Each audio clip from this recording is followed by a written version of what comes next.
This is Kyle Madson with your top stories on Sports 1140. Not my top stories, they're yours. The Sacramento Kings notched another win last night, 97-92 over the Memphis Grizzlies. It was De'Aaron Fox leading the way with 21 points, 8 rebounds, and 6 assists. Buddy Hield poured in a team-high 23 points, and Marvin Bagley had another strong performance in 22 minutes, putting up 13 points and 6 rebounds.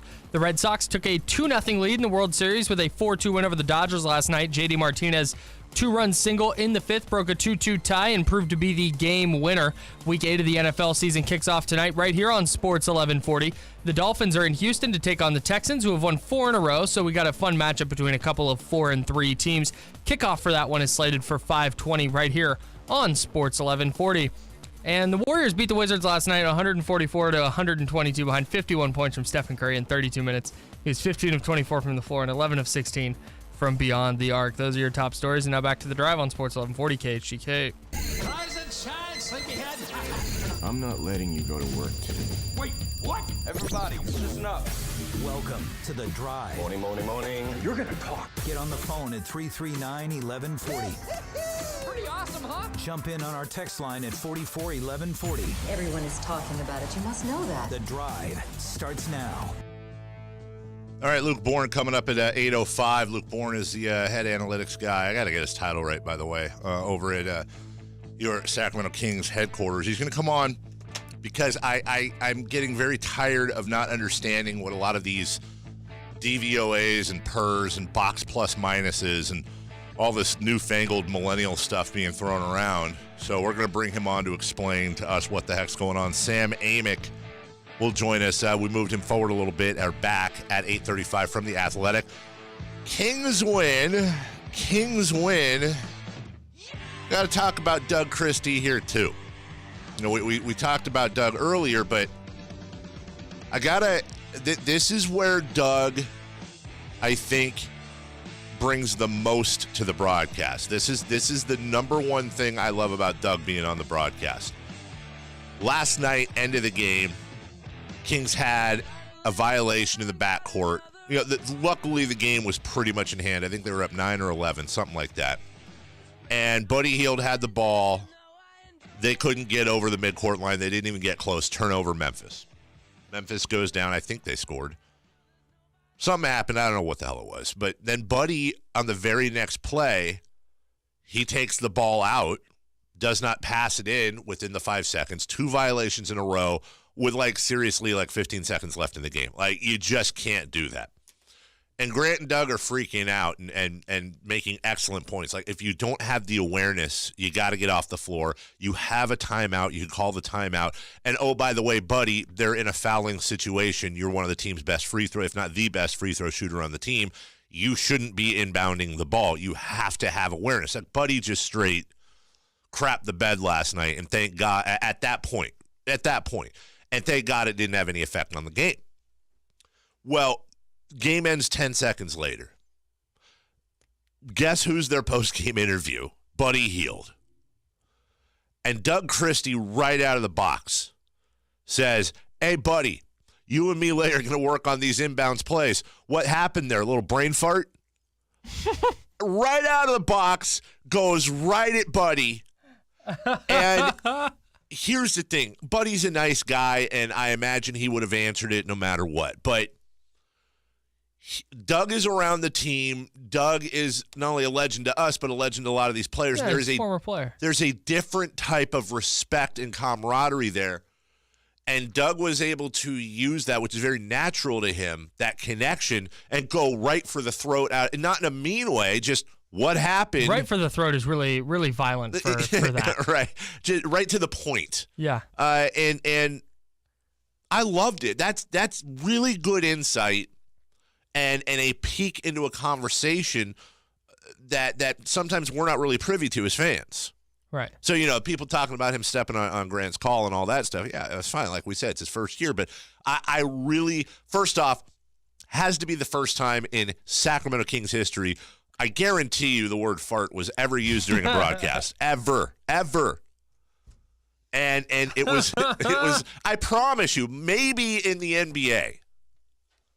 Secondly, it was very, very illuminating. All right, I want to talk about this Kings win, but we never do avoid topics here. A lot of you have been asking, and it's grown into kind of a chorus, and everyone's happy about the win. No one's upset about this, but I get question after question after question about Zach Randolph. Haven't seen him with the team. Haven't seen him traveling with the team. Wasn't here. Wasn't there. What's going on with Zach? And I just don't want it to turn into something. Here's why I'm going to talk about this today. Because somebody last night asked me, hey, listen, this is really weird that Zach's not with, that we haven't seen Zach. He's not on the injury report, none of this stuff.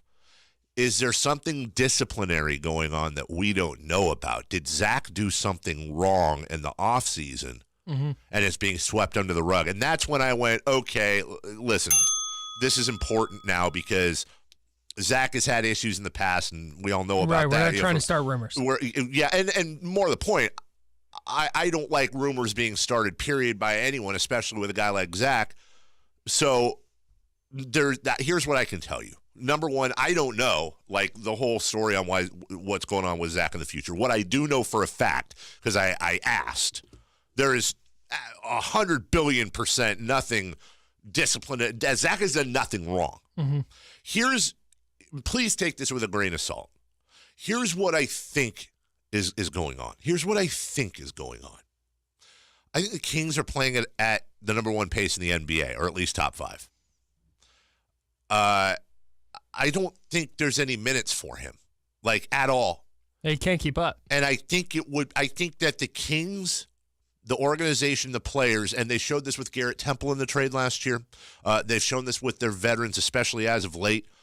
There's one thing you can't knock on them, and that is they're very respectful of the professionalism of their veterans. Very respectful, and they try to do the right thing by them. George Hill, moving George Hill. That was a great move, but that was, again, George wasn't happy, and they moved him because they want players to, around the league, when they talk about this team, to, players talk to each other. Hey, I'm thinking about signing with Sacramento. What do you think? You know what? They treated me really well when I was there. Or they treated me horribly when I was there. You want them to have that respect. I think they care very deeply about Zach and his dignity and his professionalism, and they don't want to put him in a situation where he is now completely wrong for this squad. This is not the squad for him. He just isn't built to keep up, and he's not 21 anymore. And they don't want to force him out there playing 12 minutes a night that Bagley's not going to get, that Giles isn't going to get, that Willie Cauley-Stein isn't going to get. Have the fans get all pissed at him. Right. Which would be like getting pissed at my, I don't mean this to sound disrespectful, but if I got pissed at my son because he can't dunk a basketball, it's not his fault. He can't dunk the freaking basketball. He's 10 years old. Same thing with Zach. Zach can't run at that pace for that long. And it's detrimental to him and the team. Exactly. Both in the short and the long term. Exactly. My guess is at some point this season, one of three things is going to happen. A trade, a buyout, or by the way, somebody might get injured. And if somebody gets injured, knock on wood, it doesn't happen. If somebody gets injured, that's a real nice insurance policy to have. So when I heard somebody ask if Zach was in trouble or whatever, that's when, okay, I got to say something. That's what I'm saying. And again, I don't have inside info. I don't know if I'm 100% correct, but I'd bet a little bit of money on it. I just think Zach doesn't fit with this team. I don't think Costa is a perfect fit for this team either, and everyone knows how much I love Costa. But I think he will at least get some minutes. He's legitimately hurt with the hamstring. He'll legitimately be playing at some point. But again, you want Costa and Zach playing, or do you want Harry Bagley and Willie playing? Number two, I'm just cleaning up some business here. Harry Giles. Ew. For the first time last night, I started hearing people, I think people, I don't want to say they're turning on Harry, but this is why we talked about last year, the hype machine. The kid has not played in 2 years. He's obviously overmatched right now on the floor. And especially on the defensive end. And it just looks like he doesn't have confidence in his offense.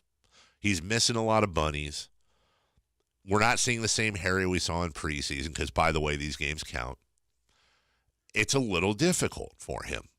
So somebody asked me last night, hey, what about Harry in the G League?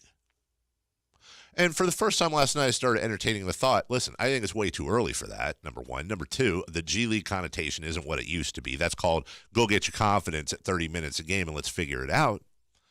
I don't think we're there yet. I think they have a road trip coming up. It wouldn't surprise me if we saw Harry chilling out for a game or two. Maybe gathering himself, watching from the bench for the game. But there's no doubt about it. The kid's got talent. He'll be fine. Harry's only challenge is a few pounds of muscle, some game time situations, and obviously the health issue as well. So that would be the Harry situation. It's not a Harry situation. It's fine. All right, so I had some notes. So that's Doug, Zach, Harry. Huh? I was just going over your notes. Yeah, other than that, Kings won last night. They're now 2-3-1. You have a lot of specifics in the rundown here with Kings beat Memphis. Yeah, I know. Well, it's funny. Kyle's referring to our rundown that we tossed around the night before, and a lot of times it's very detailed. When the Kings win, I don't know, that's my fault. I should probably do that for you because you can't be watching every single Kings game because you've got plenty of stuff to do. But when the Kings beat Memphis, I just get laughed. Kings beat Memphis because I know I have 50,000 things I want to talk about. Great game last night, and here's where I really want to give him credit, dude. You're coming off a road trip. First home game after a road trip is generally your most flat game. You're doing a road home back-to-back, and you're doing a road home back-to-back after you were in Denver the night before last. Yep. And that altitude. And Buddy mentioned that altitude in the postgame. And they came back in the second half when they should have been losing their legs. Hey, do you think in a game like that is where Justin Jackson is most valuable? As far as I want to make sure. Helping to do the right thing at the end of those games. You mean like make free throws or inbound pass? And grab rebounds. I think that if you could combine Justin Jackson's. Here's the thing. I hate saying this because it makes it sound like you're calling a player dumb, and I couldn't be. I have problems sometimes with Buddy's basketball IQ. Doesn't mean he's dumb. I have problems sometimes with Buddy's decision-making on the basketball floor, and that's what I mean by that. You can say what you want about Justin Jackson, but Justin Jackson's basketball IQ is pretty damn high, and a lot of that comes with experience. He and Buddy are about the same age. Remember, Justin stayed in school. Right. So did Buddy. But. So did Buddy. Justin was 4 years, though. Buddy was 3, wasn't he? Justin was 3. I thought Justin was 4. I could be wrong. Are they both 3? I thought they were the same age. I thought they were very close to the same age. Either way, Kyle, you nerd, my point is Justin might miss the shots he takes, but he knows generally when to take the shots. And I think when we look at Justin Jackson, and he hasn't been perfect, it's not a black and white issue.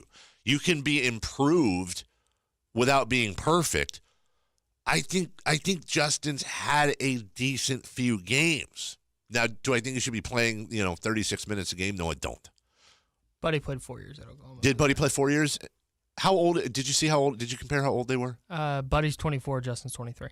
Okay, so they're all right. So they're a year. But I could have sworn they were the same exact. I remember reading somewhere like they were the same exact age. Couldn't be less. No, you can't do that, Kyle.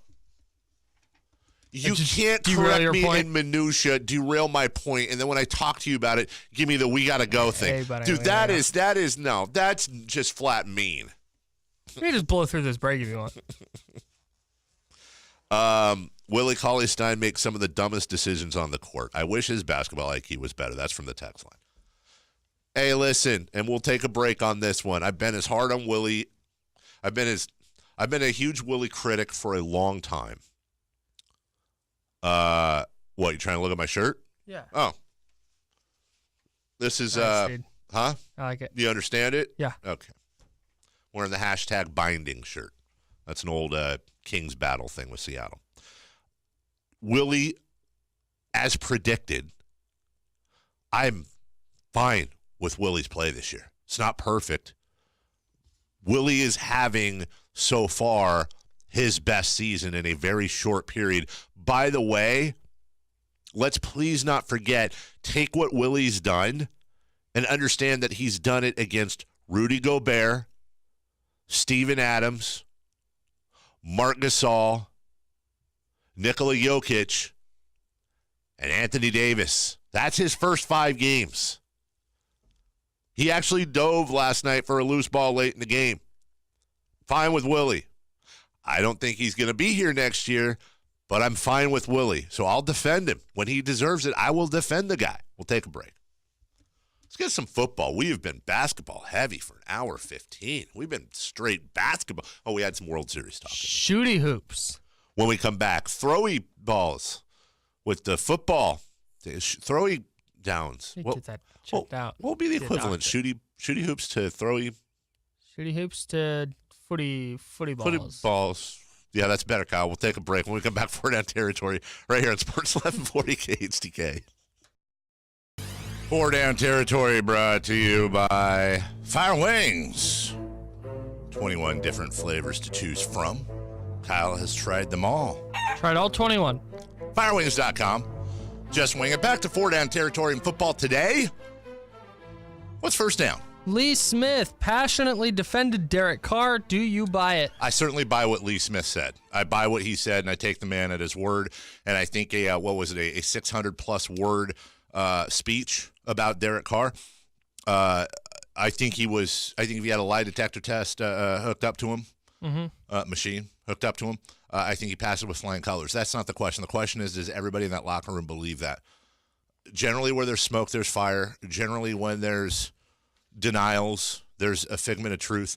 So there's really only 2 possibilities here, and Kyle, help me out if there's a third possibility.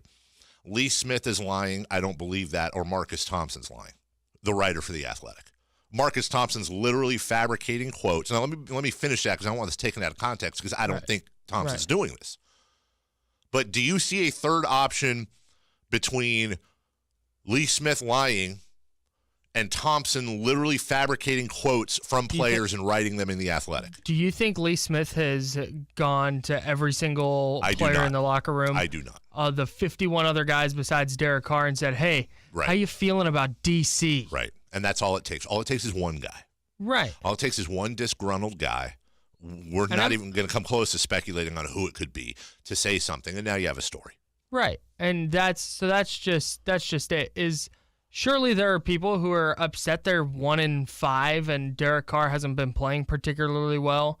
And there's some people who are going to be annoyed and things are going to get overblown. Right. But that doesn't mean it goes for everybody.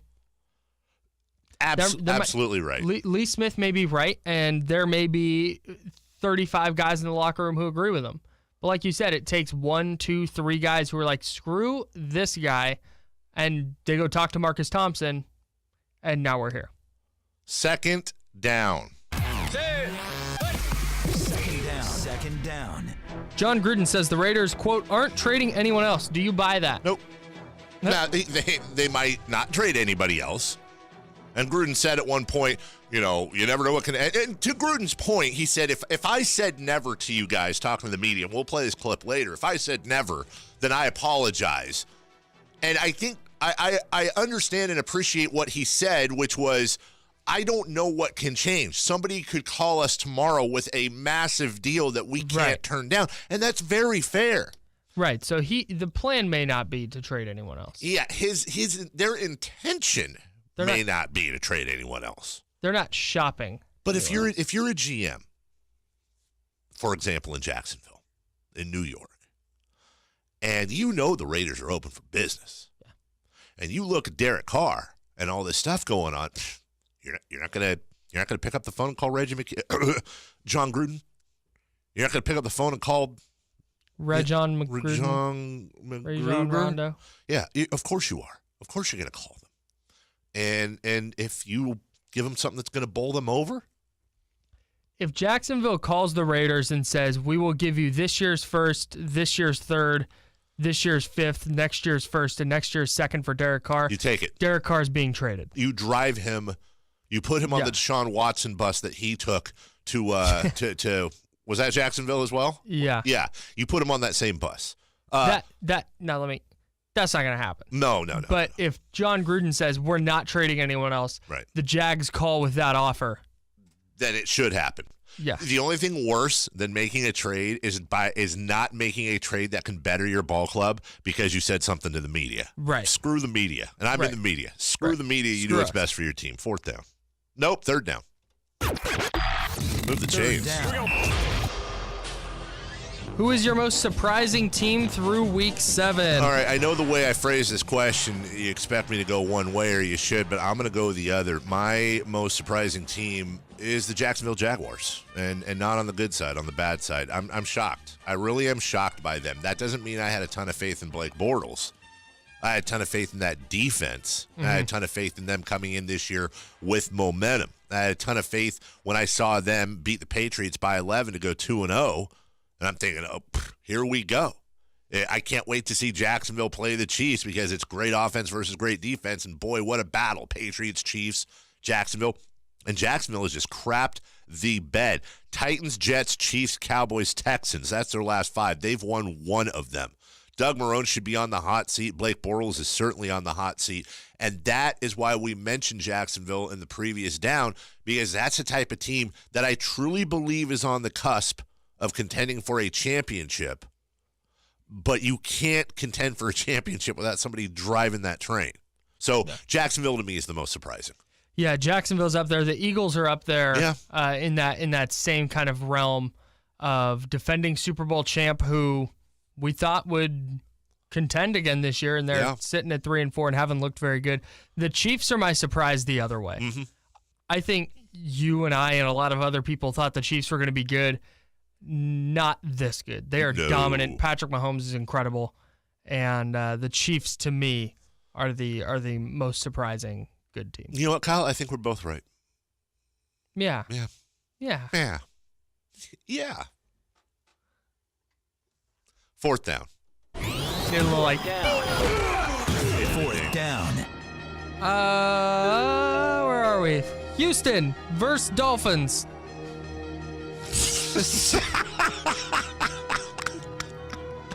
What was that?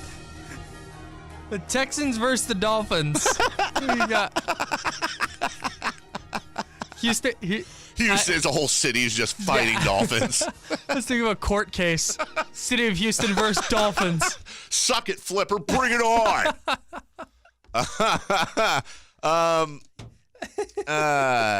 Houston versus the Dolphins. What do I have? I have probably I'm downloading Red Dead Redemption 2 on my PlayStation. That's probably what's going on. By the way, 88 gigabytes for that game. Thank you very much. Remember the old days of Nintendo 64? You just put in the damn cartridge, instant load.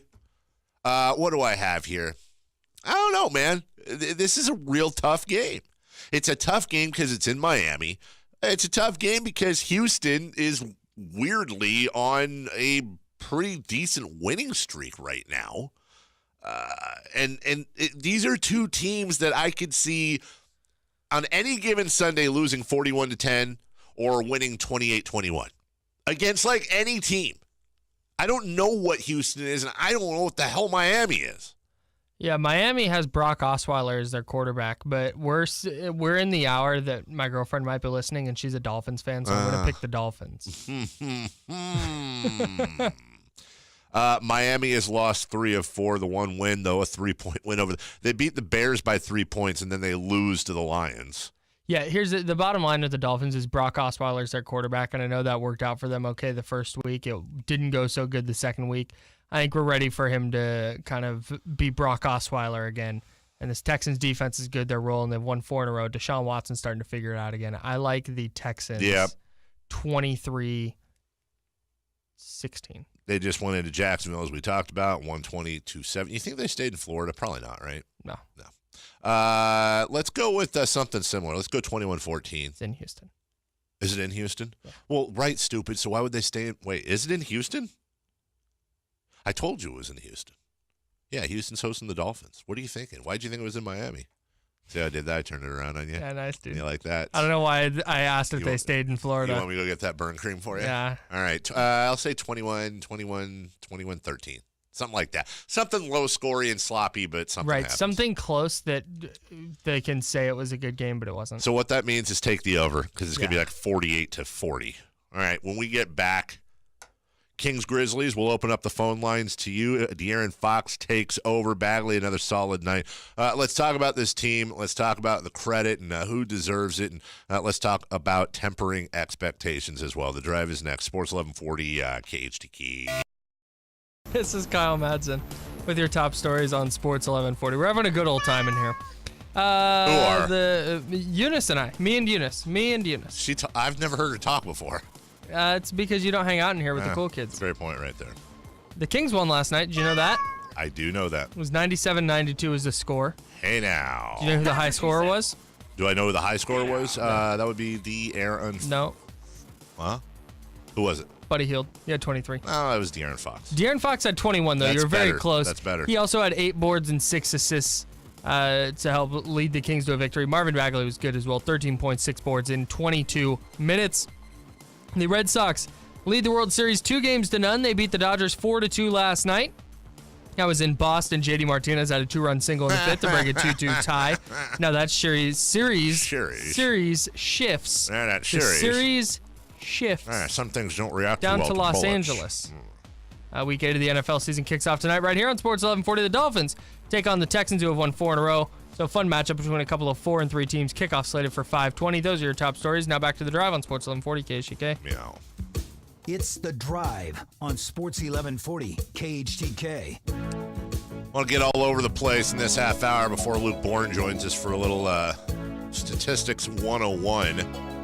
Luke Bourne from your Sacramento Kings. He's one of the very smart people that works there that understands DVOA and per and box plus minus.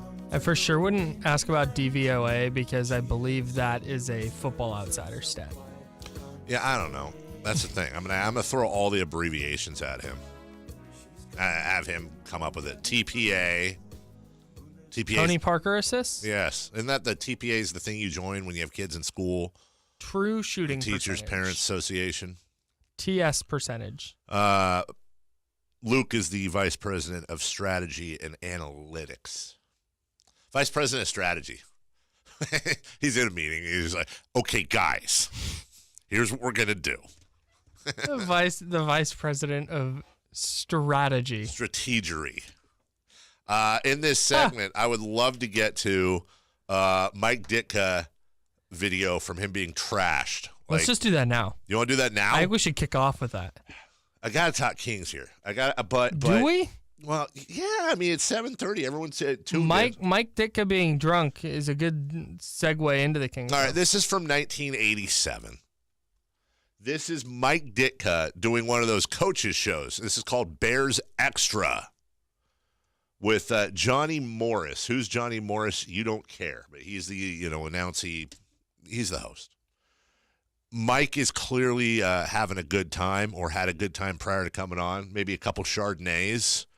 You'll be able to tell. Now, Jim McMahon, he came on with his heroics once again, and he said that you kind of gave him a carte Free blanche. reign. Free reign is what you call it. Free reign. Carte blanche, free reign. He had it. Are you thinking about giving him? How many quarterbacks left in the NFL that do call their own plays? I don't know. Not I don't very care. many, I don't really think. don't care either. But of course, when you have him, Well, I tell you something about this guy. He's unbelievable. He's so valuable to us. It's unbelievable. He really does a great job for us all the way through, in everything, Now Third we- down, second down, kicking game. Okay, now here's Cap Bozo, a new name for the Bears. He's coming on, and he came through. What a name, Cap Bozo. Yes. Well, he catches passes. I know that you took Emery Moorhead out. Is Emery still a starter? Well, we'll figure it out next week. Bozo, you seem to call on him when he least expects it, and he comes through. He never drops him. Well, it doesn't matter, John. When you least expect it, he did the job, that's all. I tell you what, I take my chances on Todd Bell covering this guy all day long. This was bad football. This is what bothered me more than anything in the first half. Yes, because you had Dewison blitzing from the outside. It doesn't matter who we had Singletary 50. blitzing. Well, doesn't matter. I mean, you got Singletary's got an impossible job. What do you mean? No, it's not impossible. He's got to get out there and make the job You're happen. asking a middle linebacker from the middle to get out there and cover him. Well, Back that when just you swings blitz, out. you got to do it. That's all that has to happen, John. It's fact. Okay, the Chiefs' offense. Well, the fourth quarter was the key. They did the job. The thing John, that we're getting excited about is, whether we're an offense or defense or a kicking game, we are everything. We're the Bears, period. You play hard, you got to be lucky in some play. Dan Hampton's a hell of a football player. He made some great plays for us. He made a great play right there, that's for sure. That means somebody has to go off the roster. Have you made a Somebody decision? will. No, I haven't, but I'll make it by midweek. I'll let you know. I'll let you know firsthand. Well, let me know. Okay, let's get back. We got about 30 seconds on this McMahon. I'm curious.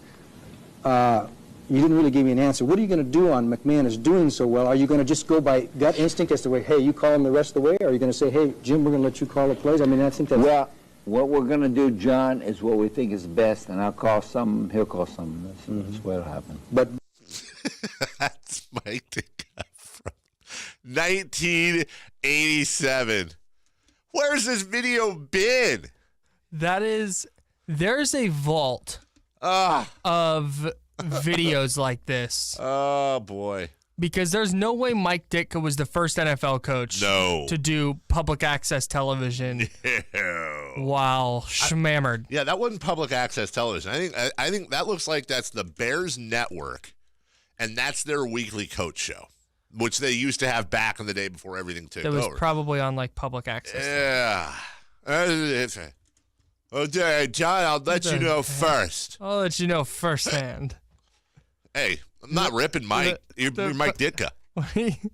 The slur kicking game. The first down, the kicking, I've been there. and passing. I couldn't do that. I'd be scared to death to do something like that drunk. But by the way, props to Mike. You do the whole thing in the bag, and not a single swear. None of it. Not an S-bomb, not an F-bomb, none of that. Which is what I can't say, and then we'll get to the Kings here. Phil Simms' kid and some other guy have a podcast, and they had both Terrell Owens and Chad Johnson, two of the most outgoing, outlandish, outspoken, confident, divaistic, divistic, Vlade divaistic. Yes, I think it's a full word. Receivers to ever play the game sitting next to each other, and Simms gets it going. Simms gets it going by Keep Vlade's name out your mouth. You keep Vlade's name out your mouth. Here's the question. Who's the better receiver sitting right here? Think about it. Who's the better receiver? Yeah. What kind of Well, I question think is that? T.O. is one of the top 3 receivers in the history of the sport. That's a lie. Let me tell you why. Well, tell me why. He's not the better receiver. He had the better cards dealt to him and took advantage of those opportunities. How do you figure that? Can I finish? No, first of all, I'm going to stop. I'm going to make you stop right there. Listen, because I only played with Steve Young 3 years. Who? Steve Young, 3 years. That's it. I don't care who you played with. Outside of that, you had Carson Palmer, a Heisman Trophy winner. Look where that doesn't matter. You played for the 49ers. That has nothing to do with it. They weren't that good, the 49ers, though. The 49ers weren't that good. These are awesome organizations. Right. When I came in, I was according to everybody else, and I made the most of the cards that I was dealt. Right. So basically, did what I did. So don't tell me. I'm not finished talking. I played with the Buffalo Bills. I'm not finished. And got off. I'm not finished talking. I played with the Cincinnati Bengals with you and got off. The uncomfortable laughter there is my favorite part. I mean, by the way, they were sitting right next to each other too, and obviously they're friends. Yeah, it's awesome. But that's when you get two guys. There's just first off, Chad. You played for the 49ers. Who's more of a wackadoo between the two of them, Chad or T.O.? Well, Dave, can I name drop? Can I do some? Maybe not name drop, but I'm gonna do some. Ooh, I'm Kyle stuff that.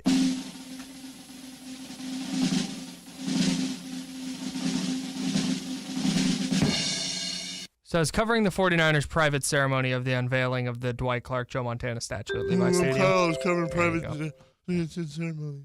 And I was on the field before the game. Kyle was on the field before the game. Okay, got those out of the way. Thanks. Terrell Owens is there. Mm-hmm. And Terrell Owens showed up in his Hall of Fame jacket. Okay. It's been tailored to fit him perfectly. Uh-huh. And he had a hoodie on underneath. Oh, God. Are you serious? I'm not. I'm sorry. Let me channel my inner Kyle. Hold on. What's wrong with that? He's living his best life. No, he is. I don't have anything wrong with that. Well, you brought it up like you did. You brought it up like you had an issue with. No, but that's when you ask me who's crazier between the two. Okay. That's in T.O.'s column. However, Chad Johnson is very active on Twitter still. I feel like Chad Johnson would show up at a Bengals ceremony with a Hall of Fame jacket he made for himself. Yeah, you're right. You know what? No, that's 100% correct. He would have created his own Hall of Fame. You're right. It's Chad Johnson. From the 916. Was there avocado toast on the field? That's a question for you. No.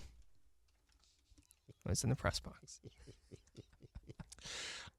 Still to come. We'll get to some John Gruden sound a little bit later. I think that Ditka sound is priceless and it's really good. Really needs to live forever. In the meantime, what was even better than the Mike Ditka sound was this sound. There's a three-point fake here on the part of the Grizzlies. A block by Pele on the drive from Brooks. Grabbed by Bagley. Runs it into the front court. Gives to Hield. Going for three. He's got the triple. Score tied at 78. So Belly missed the air ball. Goes to the defensive end. Blocks a shot. In transition, the Kings find Hield. And it's tied at 78. Hield. He drives. He pulls up. He can't get a shot. Skips it to Fox, throws it right back inside to Cauley Stein, rolls to his left, drop step right, jump hook. He's got the bucket, huge possession and score for the Kings with 1:02 to go. It's 94-86. Great ball movement, and Cauley Stein capped it off. All right, Kings win last night in a game I certainly didn't expect them to win. Kyle called the win. I called a blowout for the Memphis Grizzlies, and it certainly looked like that after the first quarter, 28-19, Memphis. They had Kings. They got a 9-point lead going into the second, an 8-point lead going into the half, and then it was Sacramento with the 27-19. Sacramento outscored them 53-40 in the second half, and I think that's especially fantastic because they were coming off a back-to-back, coming off the road, coming off of a game in Denver with that altitude where they just got their asses kicked. And I think that's heart. That's heart, that's awareness, and the fact that De'Aaron Fox, despite the fact that this team couldn't make free throws, I think De'Aaron Fox did a great job at taking the game over. By the way, the Kings, speaking of, Kyle, were 21 of 33 from the free throw line last night. That's a 63% clip. Not ideal. And they won the game by 5. Yeah. If they make 2 more free throws, they win by 7, which was how many I predicted them winning by, which is what I'm concerned with. If Coach Yeager says he's giving them the day off today. Smart. They earned it. I wouldn't. Really? Here's what I would do. You guys have the day off, kind of. But we're going to have a team lunch, maybe sometime early in the afternoon so they can sleep in. Then I just have them shoot free throws. No running, no sweat, none of that. I wouldn't let anybody do that. I'd say nobody's allowed to sweat. Just come on in. I would be so screwed. And I know, right? Come on in. All we're going to do is shoot. No, if you miss, you run. None of that. I'd come up with some fun game, make it competitive, but the only competition, just shoot freaking free throws, man.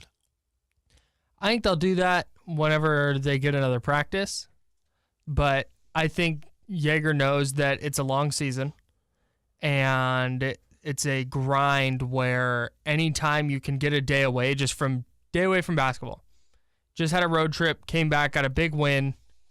Go take a day. Don't worry about basketball. Put your feet up, hang out. Take a day in the summer. Soft-ass millennials. Take a day in the summer. You know when you can take a day when you're dead, Kyle?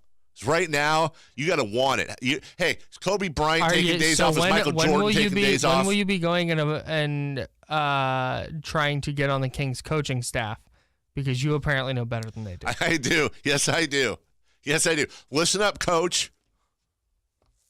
It's just frustrating watching them miss free throws. And I know they're frustrated, too. It's not like De'Aaron Fox is like, hey, you know what? It's okay. Miss a free throw, fist pump. Yeah. Yes. Get some high fives.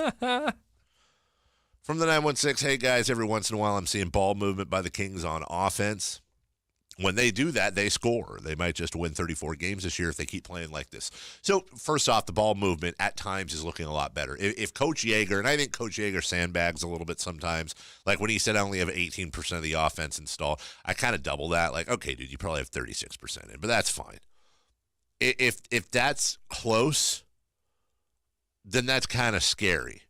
It's also scary to think that arguably their best player last year, Bogdan Bogdanovic, has not played a game yet and probably won't play for another 2 weeks. And when they bring back Bogdanovic, now all of a sudden you're looking at some probable lineup. This is what I'd probably throw out there. I think you go Willie Cauley-Stein at the 5. You go Bagley at the 4. You go Bogdanovic at the 3. Fox at the 2. They might move Bogey to the 2 and put Justin Jackson at the 3. I think a lot of people, obvious choice would be Buddy Hield at the 2. You go Hield at the 2 and Bogdanovic at the 3, or flip them. Who cares? They're pretty interchangeable. Yeah, positionless basketball. But the problem is, Kyle, I don't. Why are we not putting Marvin Bagley at the 3? I don't know, because you got other people. But Buddy Hield played 41 minutes last night. Buddy Hield's getting a lot of crap because of that kind of last. Buddy Hield almost every game when he plays a lot makes like a dumb mistake. Like an easy pass goes off his hand, or like last night, the inbound stuff and all that. Here's the bottom line. Buddy Hield played 41 minutes last night. He started. He had 23 points, 7 boards, and 2 assists at the shooting guard. The question is, can Buddy Hield start? Should Buddy Hield start? Well, when do we get past that? And I know, Manu Ginobili's going to the Hall of Fame, and he was a 6 man. I get it. Manu Ginobili also played on a team with Tony Parker and Tim Duncan and a bunch of good guys. You know what I'm saying? We're not there yet. I don't think we're in a position where you can have a guy that's averaging 16, 17 points a game and 5 boards and a couple assists and is shooting 48% from 3 and 51% from the field. I don't think you can look at that guy and go, yeah, he might be better on the 6th man. Well, yeah, if we've got enough talent starting, fine. But I don't think we're there yet. I kind of wish the whole Buddy should be a 6 man thing. Go to sleep. Screw it. You're a starter. Get in there. Figure it out. You played 41 minutes last night. Get over it. Do you think there's a mental aspect that goes into it? Yes, I do. I think there's a mental aspect that goes into anything, Kyle. Now, let me tell you something. Radio and basketball, not the same thing, right? It's just not the same. Very similar. We're both super athletic. I'm going to tell you a quick little story. Jump really high. About 7 years ago, I've been doing radio for a long time, and then I was asked to fill in for Jason Ross to do the pre-half and post-game for the Kings, which is what Jason does normally now, and when Jason doesn't, I think Deuce Mason generally fills in. I've been doing radio for a long enough time to where I never got nervous on the radio anymore, ever. But I almost threw up. I was so nervous that night doing the pre-half and post. And no offense to Jason Ross, it's a difficult job, but it's not that difficult, if you know what I mean. It's no more difficult than hosting a 3-hour show, but it's a different thing. It's a different job. It's the same work, but a different type of job. That's the only way I can relate to this. I understand that they're different things, so shut up. But you know what's going to help Buddy Hield be comfortable as a starter and get rid of that mental stuff as a starter? Starting basketball games will help him. I think he's a starter. 339-1140, 1-800-920-1140. Kevin, go ahead. You're on the drive. What's going on, gentlemen? How we doing this morning? We're winning, man. Excellent. That's what I'm talking about. 2 in a row, right? Yeah, 2 out of 3. 2 out of 3. 2 out of 3, but who's counting? 2 out of 3. Yeah. Hey, so what happened the other night when Shumpert played? And that lineup looked pretty good. I think they had the same lineup last night, except they didn't have Shumpert, right? Yeah, he was hurt.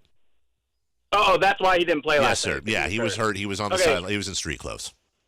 Okay, so that lineup did look like it worked pretty well. Mm-hmm. I don't have a problem with the Kings' offense at all, except for their three-pointers. Their three-pointers are not looking at all at all. But their scoring is not a problem. They're scoring over 100 points a game. That's fine. They're scoring probably close to 110 points a game. That should win you games. But the problem I'm having is their defense is horrible.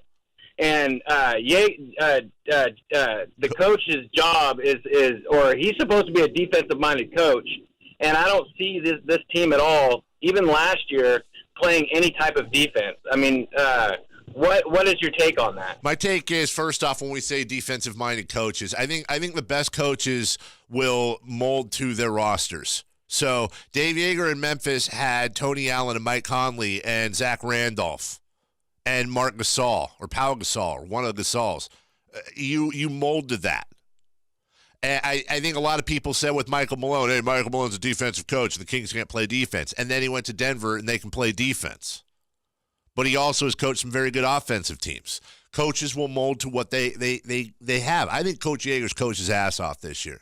I think what he said earlier makes a great point. He's serving a lot of masters right now. He's keeping the locker room together. That's an actual happy locker room, despite the fact this team hasn't been winning since he's been here. I think he has franchise player traded on the fly, was part of a rebuild on the fly, has kept everybody happy, has been developing players, has worked Marvin Bagley in fantastically, has integrated Nemanja Bjelica into the game. Same thing with Fox. And I think his rotations have been fine. Do I think Justin Jackson's playing too much? Probably. Do I think Marvin Bagley should be starting? Probably. I'm not a coach. I know he's got reasons. I think Dave Yeager and his coaching staff factored quite a bit into their 2 victories. So defense will come, but guess what? You know what? It's a lot easier to learn to play defense than it is to learn to play offense. They're trying hard, which is a